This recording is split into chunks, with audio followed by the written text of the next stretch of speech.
Call to worship mula sa aklat ng Mikas, Kabanata 6, mga talatang 1 hanggang 8. Pakinggan ninyo ang paratang ni Yahweh laban sa Israel. Tumayo kayo, O Yahweh, at ilahad ninyo ang inyong paratang. Hayaan ninyong marinig ng mga bundok at ng mga burol ang inyong sasabihin. Mga bundok, mga di natitinag na pundasyon ng daigdig, pakinggan ninyo ang paratang ni Yahweh laban sa Israel na kanyang bayan. Sinabi niya, "Bayan ko, sagutin ninyo ako, ano ba ang nagawa ko sa inyo?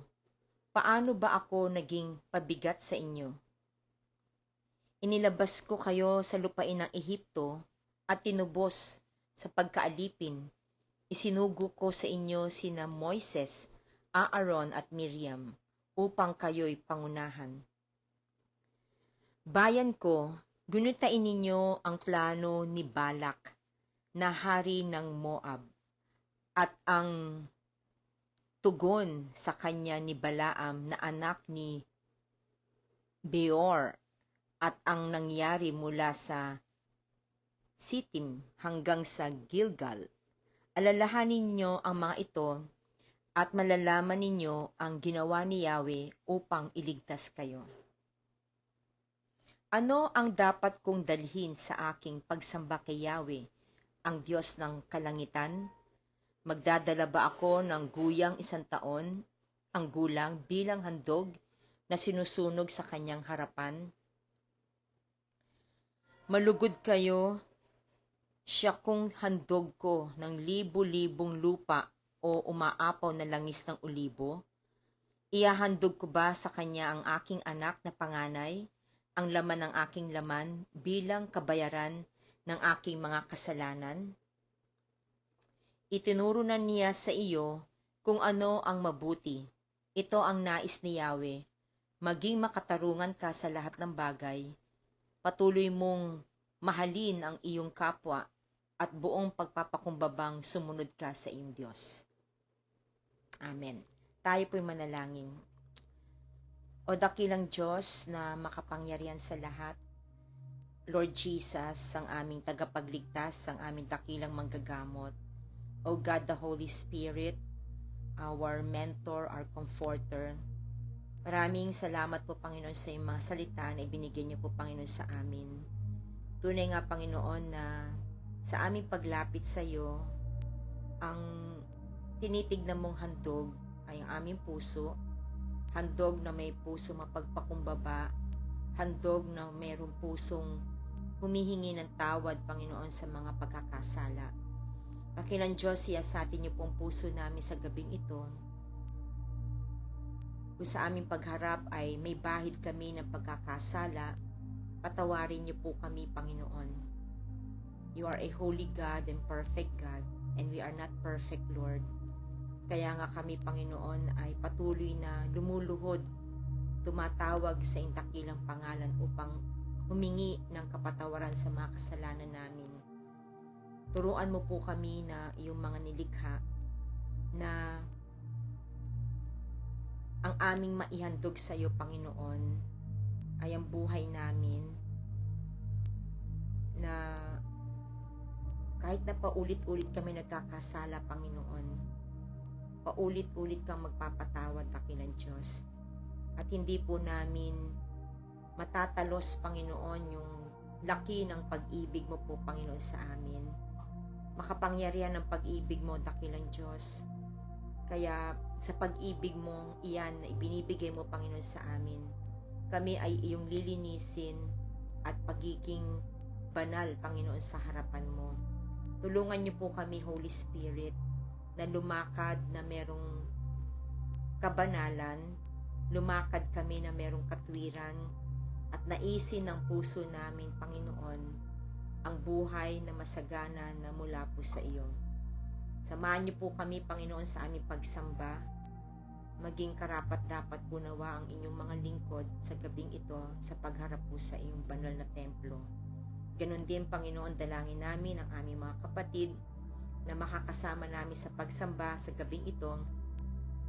Kasihan niyo po kami ng banal na Espiritu at ihanda po ang aming puso sa pagtanggap ng iyong mga salita na nagmumula po sa iyo.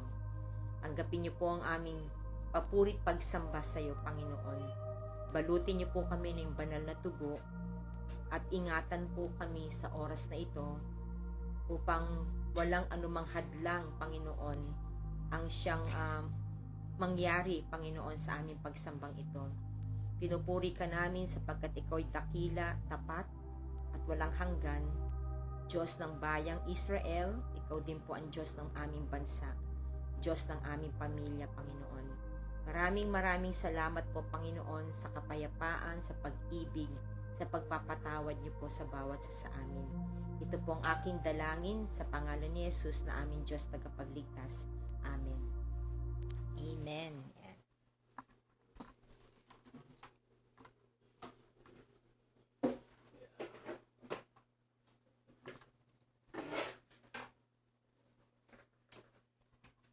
Amen. Amen. Sige po, atin pong ihanda ang ating pong sarili to praise the Lord and worship the Lord. Sa mga oras po na ito ay ibigay natin ang pinakamabuti at pinakamainam na pagpupuri at pagsamba sa ating Panginoon. Let us praise the Lord and worship the Lord with this song, Goodness of God. Hallelujah.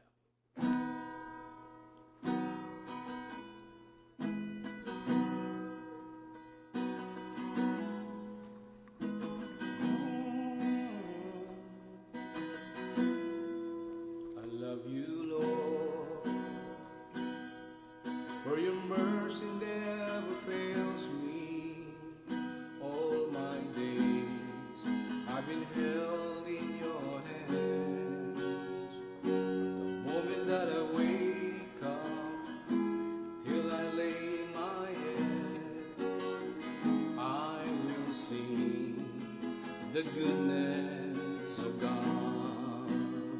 Oh, my life you have been faithful, yes, Lord. And all my life you have been so good. With every breath that I am able, I will sing of the goodness of God. Oh yeah, love your voice.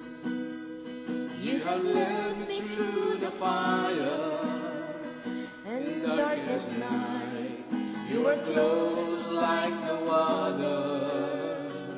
I've known you as a father, I've known you as a friend, and I have lived in the goodness of God. All my life you have been faithful. You are faithful, God. And all my life you have been so good.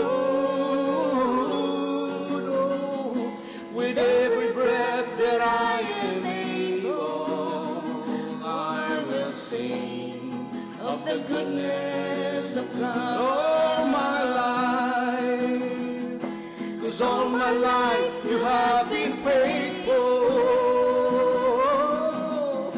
'Cause all my life you have been so good.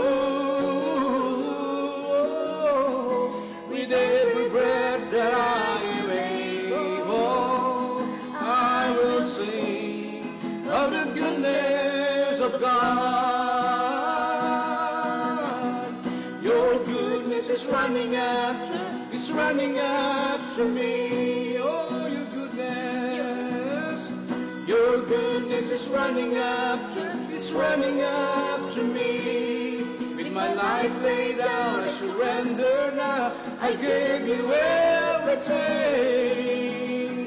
'Cause your goodness it's running after me. Your goodness, Lord, your goodness is running after me. With my life laid down, I surrender now. I gave you everything. Your goodness is running after, it's running after me. Your goodness, Lord, your goodness is running after, it's running after me. All my life you have been faithful. 'Cause all my life you have been so good. With every breath that I am able, 'cause I will sing the goodness of God. All my life you have been faithful. Oh yes. 'Cause all my life you have been so good. With every breath that I am able, I will sing of the goodness of God. All my life you have been faithful. Was all my life, was all my life you have been so good.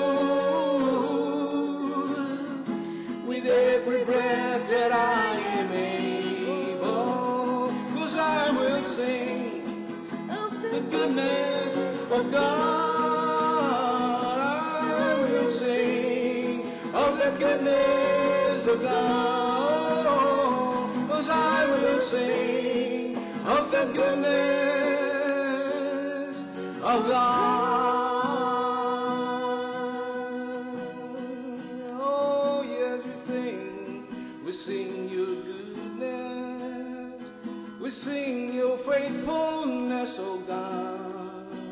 All my life we sing your goodness, we sing your faithfulness. Oh yeah. With every breath that I am able, 'cause I will sing of the goodness of God. 'Cause I will sing of the goodness of God. 'Cause I will sing of the goodness, the goodness, the goodness, we sing the goodness of God. Oh, you're so good, Lord. Thank you for your goodness, O God. Oh yes, Lord, we praise your name, we glorify your name, your goodness, Because of for your your goodness, we have faithful been God. forgiven, O God. Thank you, Lord. And I will sing of the goodness Oh God. of God. Amen. Thank you, Lord. Amen.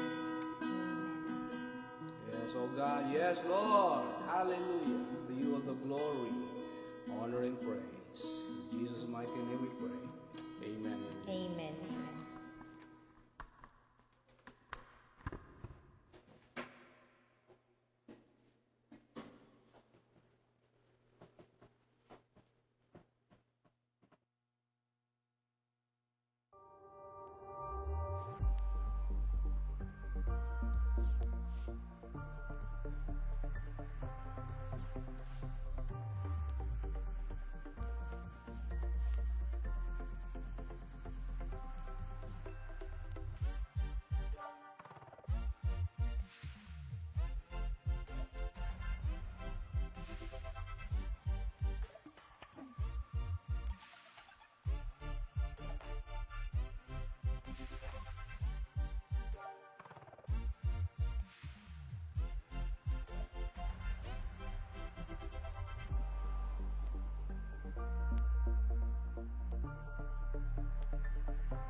joyful, victorious, and peaceful evening po sa bawat sa atin.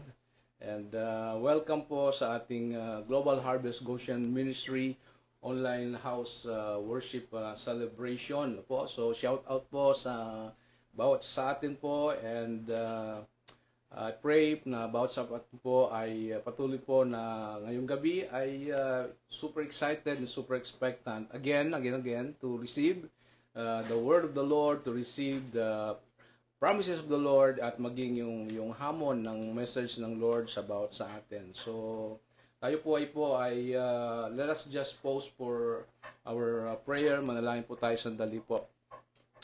Abba Father, Lord Jesus, and Holy Spirit, to you all the glory, honor, and praise, for you are so good. You're faithful God, you're awesome God, you're great God over our family life ministry. Hindi ka nagbabago, Panginoon, sa iyong kalikasan. At salamat, Panginoon, because your grace and mercy and your tender loving care, your TLC, Panginoon, ay patuloy po na maranasan namin sa aming buong buhay. So tonight, Abba Father, we are come before you at tulungan mo kami, Panginoon, tonight as we dive in, Panginoon, sa message for you, for us tonight through your servant. Mangusap ka sa amin, Panginoon, at bigyan mo kami ng kasabikan, ng kauhawan, ng salita o Diyos ay tutuloy po na mangusap sa amin. So Holy Spirit, refresh us, O God, saan man naruroon ang aming mga kapatid na nanonood po ngayon, at maging sa replay ng online worship celebration po na ito, Lord God, ay mangusap ka at maranasan namin ngayon pa lang, Lord. We are super excited and we advance, Lord, your thank you. We thank you. We praise you for all the promises na binibigay mo sa amin, and advance, we praise you. We thank you, Lord, for the answer in our prayer. So tonight, Lord, ay mag-chichilax lang kami, Panginoon, magkakaroon lang kami ng masayang puso to receive more of you, Panginoon, through the message for tonight. So Lord, kausapin mo kami, Panginoon, sa mga kami naruroon. Ngayon pa lang, Lord, ay makita namin, Panginoon, ang salita mo ay pag-asa, lakas, sigla, at patuloy na pagpapala po sa bawat sa amin, even in the midst na maraming mga challenges, karanasan kami sa aming mga bubuhay, but your word, no? Ang salita mo pa rin, Panginoon, ang maging kalakasan, patnubay, at maging ilaw sa aming mga buhay araw-araw. Salamat, Panginoon. To you all the glory, honor, and praise in Jesus' mighty name we pray and shout. Amen, amen, amen. Alright, sige po. Ngayon pong gabi, sabi ko nga po, every time na nakikita natin yung salita ng Diyos ay palaging may message. Kahit na paulit-ulit natin naririnig ang message ng Panginoon, palagi pong may mga fresh revelation sa buhay sa atin. Ngayon pong gabi, yung sermon title na ating pong pag-uusapan ay andyan po sa ating screen. Ano ba talaga ang good life sa paningin ng Diyos? Ano ba talaga ang good life sa paningin ng Diyos? At yan po ay pag-uusapan natin. Batay po doon sa ating pong talata for tonight na binasa po sa atin ni Beth kanina, part of the call to worship kanina, sa Micah 6:8, sa Magandang Balita Biblia, nandiyan po sa screen. Tingnan natin sa Tagalog, Magandang Balita Biblia.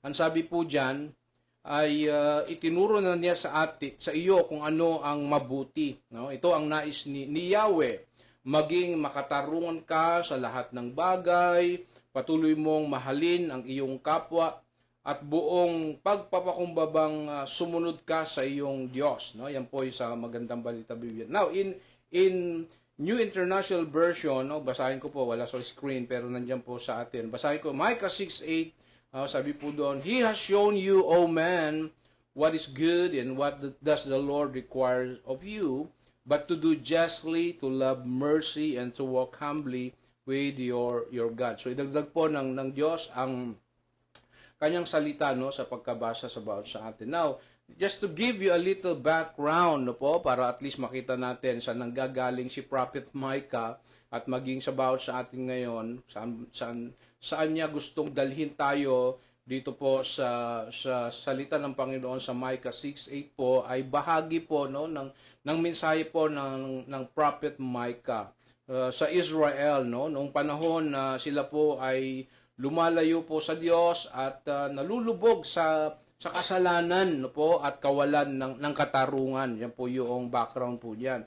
Now, sa halip na pawang mga handog at ritual ang ginagawa po ng bayang Israel, ipinakita po ng Diyos sa pamagitan po ni Propeta Micah, so Prophet Micah, no po, kung ano talaga ang kanyang hinihingi sa tao. So meron pong request, no, may hinihingi ang Diyos, no po, sa bayang Israel, no, hindi po panlabas na relihiyong gawain, o yun po ang hindi niya hinihingi, kundi tunay po na pagbabago ng puso at pamumuhay, alright? So, kaya po ipinapahayag ng talata, no po, through prophet Micah na ang Diyos ay nagnanais, no? Nagnanais po, may desire, may request, may gusto ang Diyos na ang tao po ay gumawa ng matuwid. That's number one, na rini-request niya, ninanais niya, na dinidesire niya sa bayang Israel, okay? Magmahal ng habag, alright? At lumakad ng may kababaang loob kasama ang Diyos. So, 3 points, no? 30 punto, yung request o ininanais o dinidesire ng Diyos sa bayang Israel. Ito po ay isang paalala, alright? Gentle reminder na ang tunay na pananampalataya po ay nakikita po sa araw-araw na pamumuhay, ano po, na may katarungan, pagmamahal at pagpapakumbaba. So yan po yung ating pong pag-uusapan. Yan po yung punto, yung pong nire-request ng Diyos through Prophet Micah sa bayang Israel. Now, tingnan natin, what is the problem? Tingnan natin po yung problema, no po? At marahil makaka-relate po tayo lahat dito po sa problemang ito. Sa ating slide, sabi po dyan, no, sa problem, basahin natin. Maraming tao ang, ano sabi dyan, naliligaw, hindi dahil hindi nila alam kung ano ang tama, alright? Kundi dahil, ano po, binabago nila ang kahulugan ng tama. So that's the problem, that's the reality, no? Na hindi lamang po ito problema sa panahon ni Propeta Micah sa kanyang pakiusap o request sa bayang Israel. Alam nyo, ito rin po ay very real, no? Sa panahon natin, sa buhay natin.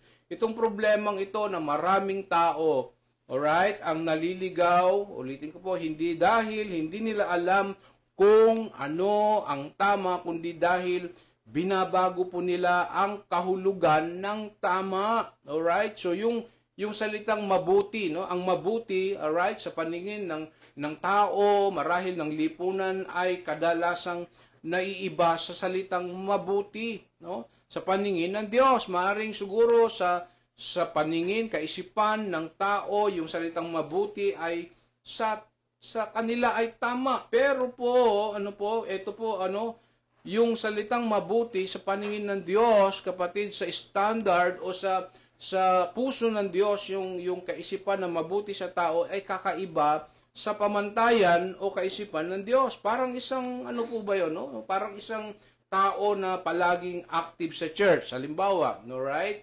Alright? Umaattend naman ng service, o linggo-linggo, umaattend ng mga lahat ng mga gawain o weekdays o may mga gawain na nag-a-attend siya, sumasama, nakikibahagi, okay, nag-o-offer at busy sa ministry.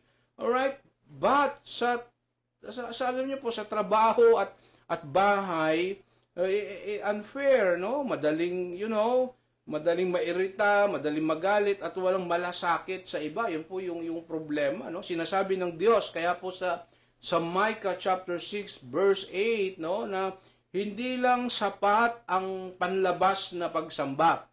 Okay? So okay 'yun, no? Yung sabi nga natin ay gawin natin yung gawaing makadiyos, no, sa bawat sa atin bilang mga mamamayan. Sabi nga natin, tayo mga Pilipino, ang bansa natin ay isang bansang makadiyos. So, lahat ng mga ginagawa natin, no, lalo ngayon Sunday, alam natin yon na tayo ay pumupunta sa mga church, sa bawat church natin, sumasamba tayo, gumagawa tayo ng mga gawain, mga ministry. So, yun ay mga panlabas, no? Ito yung discourse, ito yung pinupunto po ni Propeta Micah sa bayan Israel. No? okay, sabi ng Diyos, yan yung panlabas na pagsamba. Pero ang gusto po ng Diyos sa buhay ng bayang Israel at maging sa bawat sa atin at na may katarungan sa ginagawa. Alright? Awa sa kapwa at kababaang loob no po sa paglakad kasama siya araw-araw. So hindi lang po, alam niyo yon, mga kapatid, mga kaibigan, mga kababayan, hindi lang po doing for good o for God. Yung dapat natin yun, doing for God, kundi living good and right with God. Yun po yung dapat na maging panuntunan natin. So, ulitin ko po hindi lang po doing for God. Okay? Yung mga gawain, mga pinaggagawa natin as religious activities natin. Kundi, ang punto po na dapat nating makita for tonight is living, alright, good and right with God. Okay? Ngunit, ibinabalik tayo. Sabi ko nga po, ng Micah 6:8 sa banal na kaliwanagan sa bawat sa atin, no? Tinukukoy po ng Diyos ang mabuting buhay, good life, no? Right life, tamang buhay. Hindi po komplikado, hindi po nakatago, hindi mahirap abutin, no? Isang buhay lamang na nakalulugod po sa Diyos.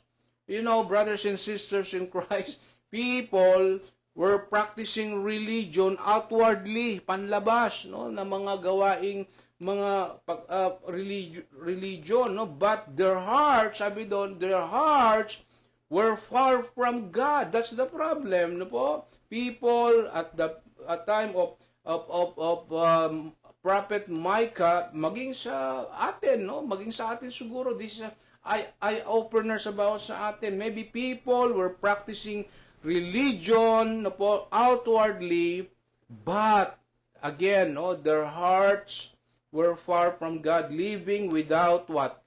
Justice, mercy, and humility. So, kaya po, ano ba talaga ang good life? Yan ang tanong, no? Next slide natin. Ano ba talaga ang good life sa paningin ng Diyos? So, yun ang pag-usapan. Number one, para matandaan po natin, ito po ay 3 P's, 3 P. Alright, number one, principle justice. Yun po, yung una, doing right with integrity. Ibig sabihin ng principle justice, no? Sabi po dyan, to do justly. Yun po yung unang requirements o hinihingi request ng Diyos sa Israel through Prophet Micah, no? Sabi doon, itinuro niya sa iyo kung ano ang mabuti. Ano yung una? Maging makatarungan ka sa lahat ng bagay. Now, ito pong ibig sabihin ng principle justice po, ay hindi lang tungkol sa pagiging fair, okay, o pagiging patas sa mata ng tao, kundi paggawa po ng tama ayon po saan? Sa pamantayan po ng Diyos. Amen? Kahit po walang nakatingin, ibig sabihin po ang to do justly, ay pamumuhay na may what? Integridad, no? Katapatan po at patas na pagtrato po sa lahat.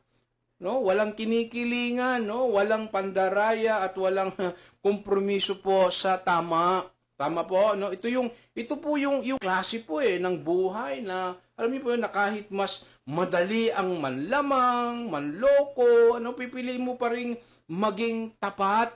Tama po, kahit mahirap, kahit nag-iisa ka na lang na tumatayo sa tama. Kahit hindi ka nakikita ng iba, ginagawa mo pa rin ang tama. Yan po yung tinatawag natin principle justice. No, saan? Sa school, kung ikaw estudyante, di ba? Sa pagtatrabaho mo, anumang mga posisyon na pinagkaloob sa iyo, pamilya, relasyon, sa church, sa ministry, hindi ka po nag-a-adjust ng truth, alright? Para lang po sa sariling advantage, okay? Ang principle justice po, ay napakagandang maging prinsipyo po natin. Ay tanda na po na ang puso natin po ay naka-align sa Diyos. Alright? Kaya po principle justice, naka-align ang puso, ang pananaw at pagtingin natin sa Diyos. Dahil po ang tunay po na pagsunod sa Kanya po ay nagsisimula po sa desisyong pipiliin ko ang tama. Yan, pipiliin ko ang tama. Sabihin mo nga, pipiliin ko ang tama, hindi ang madaling mali. No, sometimes nakarinig ako sa mga kwentuhan, sabi niya, Sawan-sawa na ako sa paggawa ng mabuti. Nagsawa na raw sa paggawa ng mabuti kasi kahit anong gawin niyang mabuti, marami pa ring sinasabi, marami pa ring mga comments kahit gumagawa siya mabuti. Ngayon siguro gumawa na lang ako ng mali. Palagay ko maraming mag-approve sa akin.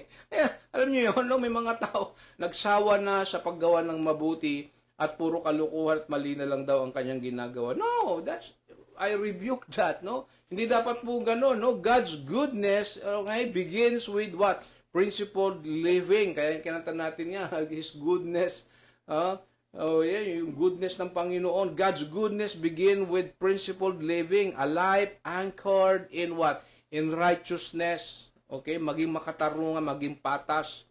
Alright? This is not selective honesty, kapatid, kaibigan, mga minamahal. Not situational truth, not convenient obedience. It is what? It is integrity when no one is watching. Yan po ibig sabihin nyo, no? Honesty even when it costs you. Principled justice means fairness even when you have power, kapatid. Integrity when no one is watching. Ibig sabihin nito, ginagawa mo pa rin ang tama, kahit walang nakakakita o nagbabantay.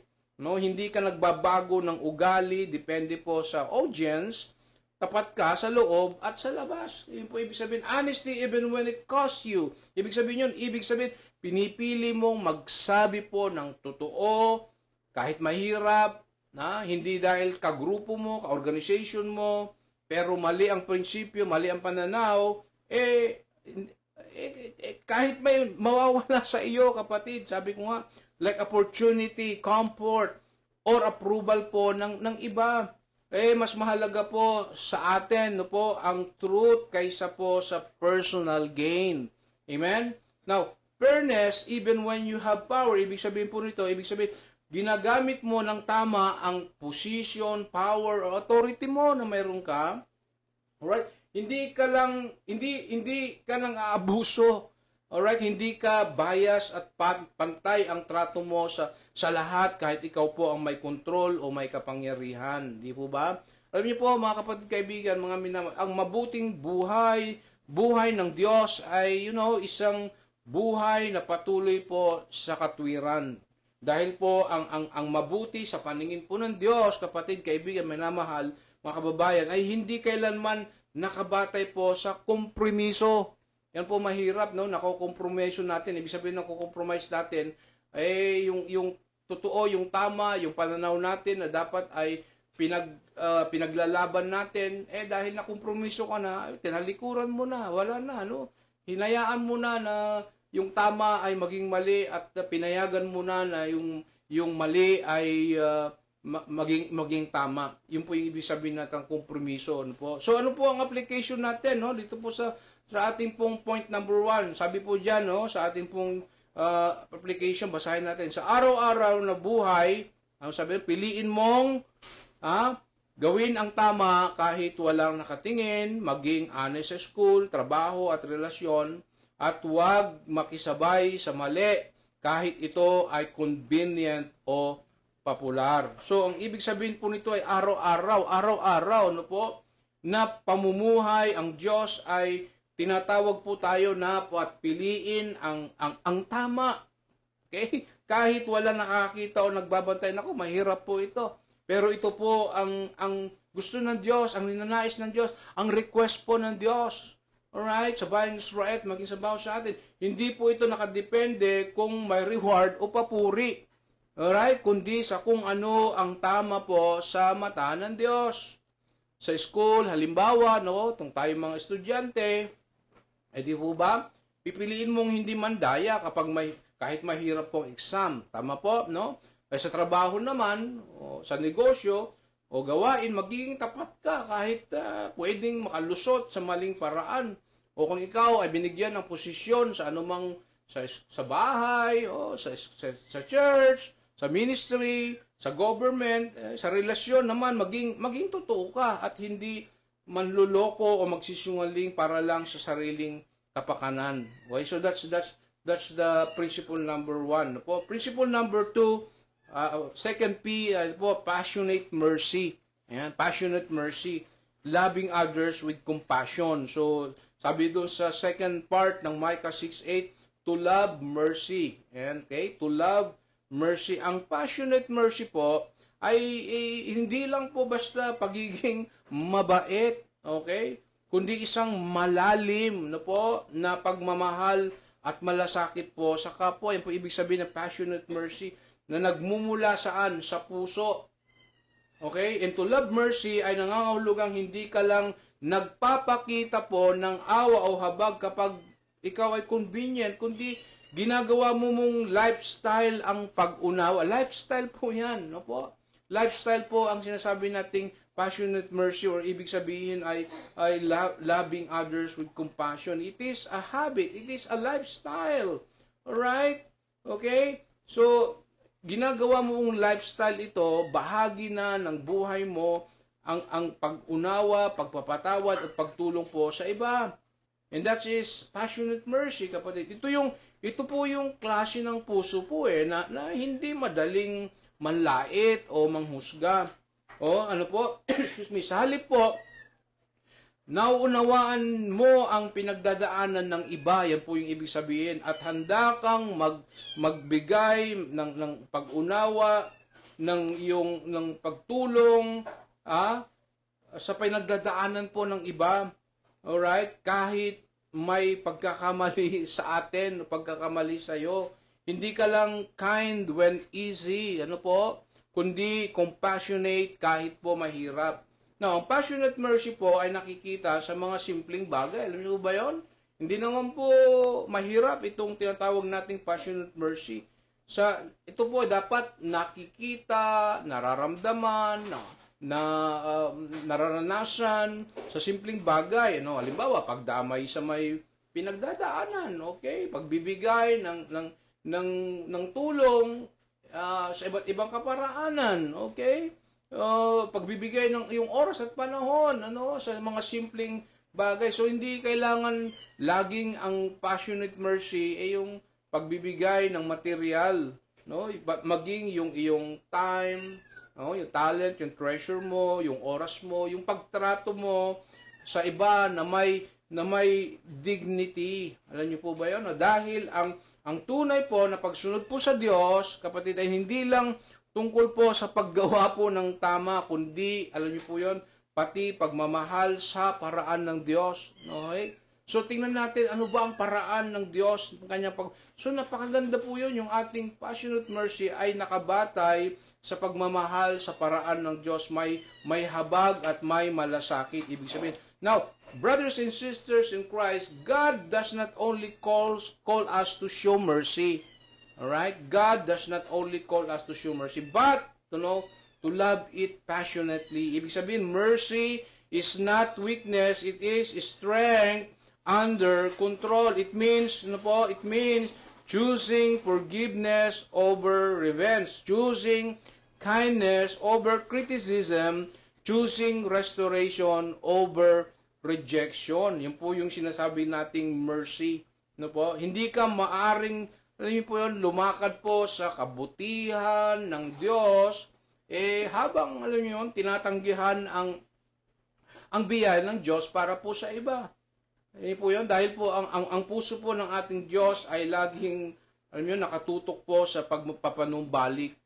No? So even po yung passionate mercy, hindi lang po ito sa tao, even to animals, to our pets, sa mga may buhay, may life, kapatid, maging merciful tayo.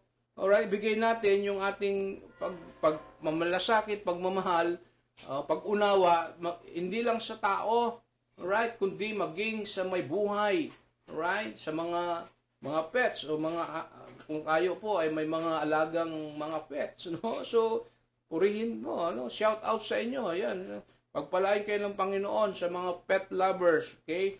Na yung inyong passionate mercy, yung iyong pagmamahal, pagmamalasakit ay ibinibigay. Kaya may buhay yun may buhay din po yun, okay? So, ulitin natin, ang ibig sabihin po ng passionate mercy, ito po yung pahayag na ito, hindi natin maaring sabihin tayo po ay namumuhay sa kabutihan at katuwiran ng Diyos, kundi sa parehong panahon ay tinatanggihan natin ang kanyang biyaya na para rin sa ibang tao. Ang Diyos, kapatid, ay hindi lang po Diyos ng personal na pagbabago, kundi Diyos din ng pagpapanumbalik ng mga tao. Amen? Kaya kapag ang puso po natin ay tunay na nakaayon po sa Kanya, kahit mahirap po mga sitwasyon, nagiging bukas po tayo, ikaw at ako, hindi lang sa pagtanggap ng Kanyang awa para po sa iba, kundi pati sa pagpapakita ng habag at biyaya, pag-unawa po sa iba. Kahit po sa mga taong nagkakamali, hindi natin kanya-aya. Di ba, mga taong hirap intindihin, hirap unawain. Yung ba? Pero yun, ganun po talaga eh. Yun po ang gusto ng Diyos eh, passionate mercy. Bigay natin kung ano ang pagmamahal, pag-unawa, sang-ayon, sa paraan ng Diyos. Ulitin ko po yan ha, yung ating pong passionate mercy, loving others with compassion, laging naka-angkla doon sa paraan ng Diyos na may habag at malasakit. Hindi po nakadepende po sa atin. Alright, ano po yung application natin dito po sa passionate mercy? Okay? Sabi po diyan, piliin mong maging mahabagin sa araw-araw. Okay? Hindi po tuwing tuwing linggo, isang buwan, araw-araw tumulong sa nangangailangan at tratuhin po ang iba ng may kabutihan kahit hindi sila perpekto sa iyo. Sa course, sinasabi, Pastor, hindi naman niya ako tinatrato ng tama, ng ganito. Okay, sige, basta sa'yo, mahalaga ikaw, kapatid. Huwag mo nang tingnan kung ang ibang tao, ang mga tao na hindi ka tinatrato, o walang passionate mercy sa'yo, basta ikaw, nakikita mo, naunawaan mo ang salita ng Diyos. Ibig sabihin ng pahayag na ito ay ang pagiging mahabagi na hindi lang minsanang gawain, yan, ibig sabihin, kundi araw-araw na pagpili ng puso na tulad kay Jesus. Alam niyo po, yung passionate mercy, it is a choice, it's your decision, kapatid. Sa araw-araw na buhay, ang maging mahabagin o passionate mercy po, ay makikita po sa simpleng mga desisyon. Alam niyo po ba yan? Simple lang, Handa kang tumulong, ayan, sa taong nangailangan, kahit hindi ka obligated. Alright? At pinipili mong maging mabait kahit hindi perpekto ang pakikitungo ng iba sa iyo. Okay? Hindi mo hinahayaan na ang sama ng loob ang manaig. Sa halip, pinipili mong umunawa, magbigay ng, sabi natin, space sa mga tao na ayaw kang unawain, ayaw kang patawarin, ikaw pa rin, piliin mo pa rin, magdesisyon ka, piliin mo magpakita ng unawa, magpakita ng kabutihan, kahit ganon ang trato po sa iyo ng iba. Okay? Kaya sabi natin, Pastor, it's unfair, hindi unfair po ito, hindi makatwiran po ito. Yes, kapatid, Maari ikaw ngayon, may mga sitwasyon, may mga sa karanasan mo, hindi ka trinato ng maayos, mabuti, may mga salita, o may mga gawain. Pero ngayon, kapatid, sabi ko nga po, ang sinasabi sa atin ay sang-ayon sa paraan ng Diyos, hindi po sa paraan ng tao, hindi sa paraan ng mundo, kundi sa paraan ng tao. Kaya tayo po ay nagiging mahabagin, mapagbigay at mapagmahal at sa iba, kapatid. So, number 3 and last, ano yung pangatlo nating P? Ito, purpose, humility. Yan po yung pangatlo, Sang-ayon po sa ating verse, walking closely with God. Yan po yung pinakamatindi dito, walking closely with God. Sabi po sa Micah 6:8c, sa huling bahagi, to walk humbly with your God. Ang purpose humility, ibig sabihin po ay ang sinadya, intentional, sinasadya mo, intentional na pagpili na magpapakababa at umasa sa Diyos sa araw-araw na buhay. Kailangan ho natin ito, lalo na po sa situation natin, sa ating gobyerno, sa issues natin ngayon, sa ating mga senators. Let us pray. Let us ask the Lord na magkaroon sila ng purpose, humility, walking closely with God. Okay? So hindi ito kahinaan, kundi lakas na nagmumula sa pagkilala na ang Diyos ang gabay, at hindi po tayo ang sentro po ng lahat ng bagay. Now, brothers and sisters in Christ, to walk humbly with your God, no po, ay nangangahulugang may constant dependence ka sa Kanya. That's purpose humility, may constant, no? Dependence ka sa Diyos, sa iyong desisyon, sa iyong plano, at direksyon po sa buhay. Hindi ka umaasa po sa sariling karunungan lang, no? Kundi palaging nakikinig, sumusunod, at nagpapasakop po sa kanyang kalooban. Ano po yun? Ito po yung buhay na hindi self-made mindset. Right? Kundi God-led life. So anong pipiliin mo? Self-made mindset or God-led life? Sabihin mo, pipiliin ko God-led life. Sige, lagay mo sa chat box natin. No? Lagay mo, God-led life. Alright? Piliin ko ang God-led life, hindi ang self-made mindset. Hindi mo sinasabi na kaya kong lahat mag-isa, kundi sinasabi natin, Lord, God, Abba Father, Lord Jesus, kailangan kita sa bawat hakbang ko. No? Ang purpose, humility po ay nakikita po sa simple na po, pero malalim po na paraan po ng pamumuhay. Ano po yon? Okay? Pananalangin bago magdesisyon, no? Napakasimple yung purpose humility, no? Pagsunod kahit hindi madaling maintindihan at patuloy na pakikipaglakad ng malapit sa Diyos araw-araw. Now, true goodness, no po? True goodness is not independence from God, kapatid. It is intimacy with God. So, humility says, anong sinasabi natin? Humility says, Lord, I need you daily. That's humility. Humility says, Lord, lead my decisions. Okay? Humility says, Lord, your will over mine. No? Pride walks ahead of God. Fear walks away from God. But humility, no po? But humility, brothers and sisters in Christ, walk with God. And only those who walk with God, kapatid, can do what is good, no po? Can do what is right in God's eyes. Okay? So, yun po yung sinasabi natin na maging mabuti at maging tama. Okay? Sa paningin ng Diyos. Because we walk with God. Ulitin ko po, and only those who walk in fear with God can do what is good and right in God's eyes. Now, ano po ang application po natin dito? Ano po? Sa ating panghuling P. Basahin natin. Sa araw-araw, sabi diyan, magpakumbaba, tumasa sa Diyos, pamagitan ng panalangin, pagsunod sa kanyang gabay, at hayaang siyang manguna sa bawat hakbang ng iyong buhay. Now, ang ibig sabihin po nito, na po itong application natin, sadyain natin, piliin natin, no? Na mamuhay ng may pagpapakumbaba at malapit na relasyon sa Diyos araw-araw. Amen? Hindi ito po accidental or paminsan-minsan lang o iniisip mo lang, no po? Kundi, sabi ko nga po, intentional, okay? Purposeful, pinipili mo talaga, no? Ibig sabihin, hindi mo iniisip na kaya mo lahat mag-isa sa halip, no? Inaamin mo na kailangan mo ang Diyos sa bawat desisyon, plano at direksyon ng buhay mo. Anuman ang kalagayan mo, anuman ang sitwasyon mo, kapatid, piliin natin, kailangan nating piliin ang Diyos sa bawat desisyon, plano at direksyon ng buhay natin.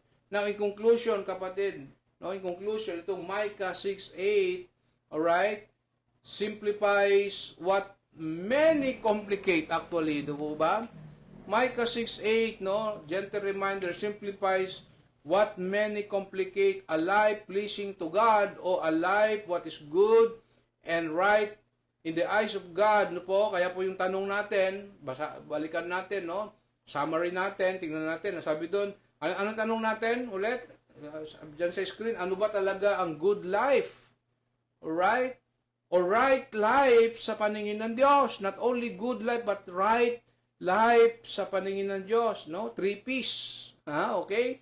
Number 1, principled in justice. Alright? Passionate in mercy and purpose in humility.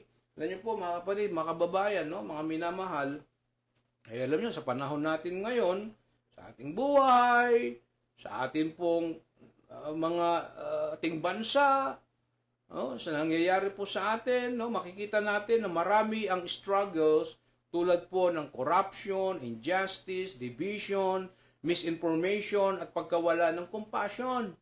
Kaya mas lalo nating kailangan, kapatid, ang Micah 6:8 sa practical na pamumuhay natin ngayon. Principle injustice sa gitna ng mga issues, alright, ng unfairness at corruption, tinatawag tayo ng Diyos, tinatawag po ang bayang Pilipino, ang bawat sa atin na maging people of integrity, maging tapat sa maliit at malaking bagay at piliin ang tama kahit walang nakakita sa pamilya, school, trabaho, gobyerno, sa ating paglilingkod, sa ministry. Kailangan ang mga taong totoo ay makatarungan. Amen? Makatarungan. Passionate in mercy sa panahon ng matinding criticism. Alright? Hate at cancel culture ngayon. Tinatawag tayo na maging people of compassion. Imbis po na manghusga, alright? Agad, naiinis ka na sa mga balita, nangyayari, nabubwisit na tayo sa mga sitwasyon. Piliin mo pa rin umunawang patawad at manalangin at ipanalangin ang mga sitwasyong ito na magkaroon ng passionate mercy, magkaroon ng principled justice, sa bawat mga pangyayari sitwasyon. Imbis na sabi ko nga po, imbis na manghusga, agad piliin ang umunawa, magpatawad at tumulong. Alright? Dahil ang mundo po ngayon, kapatid, kaibigan, ay hindi lang kailangan ng strong opinions, kundi ng soft heart na kayang magmahal. Now, itong purpose in humility sa isang kultura na puno ng pride, self-promotion, at ako muna mentality mindset, kailangan nating bumalik sa dependence sa Diyos. Amen? Humility means acknowledging na hindi po tayo ang center. God is. Kaya po, sa personal life at national direksyon ng ating pong buhay, kailangan natin ng mga taong marunong mag-pray. Sumunod at magpakumbaba po sa harap ng Diyos. Maraming tao po ang iniisip na ang good life, ay mayaman ka, successful ka, maraming followers at walang problema. Parang, isang tao na may magarang bahay, bagong sasakyan, magandang trabaho, maraming pera, maraming, ari-arian, at sikat, meron kang power, meron kang position, possession, popularity, prestige, perfect sa social media life, pero po sa loob, empty, stress, at malayo po sa Diyos. Now, pero po sa paningin ng Diyos, ulitin natin, iba ang good life. Sa paningin ng Diyos, iba ang good life na hinutukoy niya, o right life. Sa atin, ang good life o right life ay parang isang simpleng tao po na kahit hindi sobrang yaman, may kapayapaan sa puso, may malinis na konsensya, at malapit sa Diyos araw-araw. Hindi man siya sikat, pero may integrity siya, integrity siya. Hindi man perfect ang buhay po niya, pero marunong siyang magpatawad, magunawa, magmahal, alright, magtiwala sa Diyos, magmalasakit sa kapwa. Ang tunay na good life or right life ay hindi tungkol po sa what I have. Kundi who I am before God and what can I give and what can I share.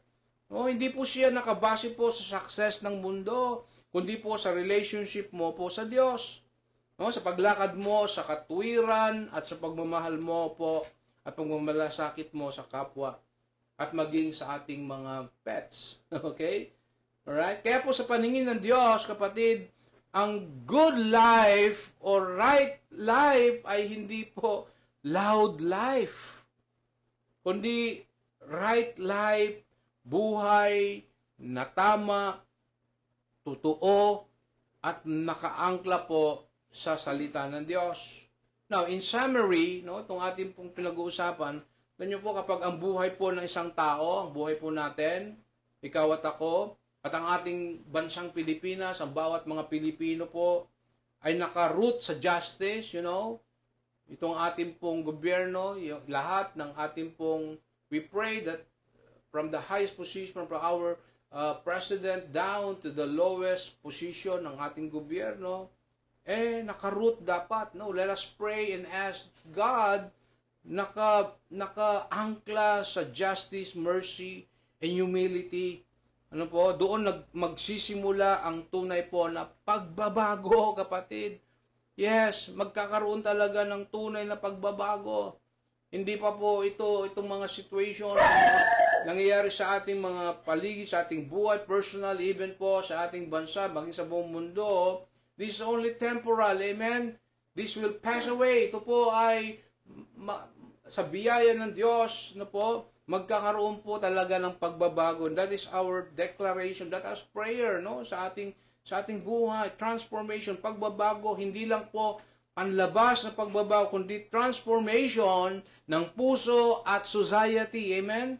Ang isang mabuting buhay po or right life ay hindi nakatutukoy sa kung ano ang iyong nakamit, alright? Kundi sa kung sino ang iyong kasama sa paglalakad, kung paano mo tinatrato ang iba, at kung paano ka katapat sa pagsunod sa ating Diyos. Amen? Hallelujah. So right now, kapatid, tayo po ay lumapit sa Diyos. Let us bow down in prayer. This is my, as I pray before us, yung ating prophetic prayer, sama-sama tayo ngayon na lumapit sa Diyos. Lumapit tayo sa trono ng Diyos, kapatid, in our prophetic prayer. Okay? Tingnan natin po kung ano po ang sinasabi ng Diyos sa ating puso. Habang ako po ay nanalangin itong prophetic prayer, samahan niyo po ninyo po ako, tayo rin po na po ay manalangin. Let us just bow down and humble ourselves before the Lord and dalhin natin po ang bawat mga panalangin natin. So let us pray. Abba Father, Lord Jesus, and Holy Spirit, we just want to praise you, to worship you, to glorify your name because, Lord, you are so good. You're faithful God. You're awesome God. Thank you, God. Thank you, Lord, for your word tonight. Thank you for your gentle reminder of your word tonight through Prophet Micah in Micah 6:8.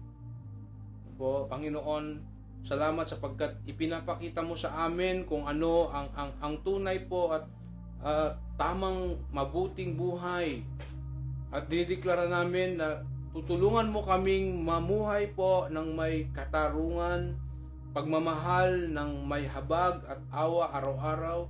Piliin namin maging intentional, purposeful kami at lumakad ng may pagpapakumbaba kasama mo po araw-araw. Naway ang sukatan ng aming pong mga successes, tagumpay, victory ay hindi ang kayamanan, posisyon o kasikatan, kundi ang pagiging kalugod-lugod sa iyong paningin lamang.